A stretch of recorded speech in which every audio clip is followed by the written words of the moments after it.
What an amazing, I used to go home seriously from my finance days when we worked together. I'd go home seriously and I'd say to Deborah, I am so thrilled I got to be a finance guy in the auto industry and your sales managers here and during this era, because remember when we meet so many military guys, we knew all ranks, we know how to read an LES form, and we dealt with a lot of the lenders and stuff, very much like Tim Samuels dealing with VA loans there. You just meet so many people, military plus, and you also know the pulse of the entire community.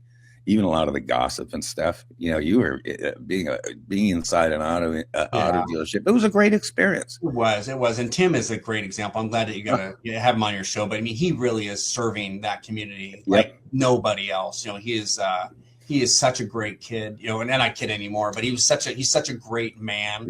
You know, such a great dad. You know, he's probably, you know, stand-up wise, you know, he's such a great guy, but there's not a bigger advocate in that county for veterans than there is, you know, than he is, for sure. Yeah. Tim Samuels. Yeah. Shout out to Tim Samuels. Yes. You're a rock star, man. You're right. He runs that veterans breakfast.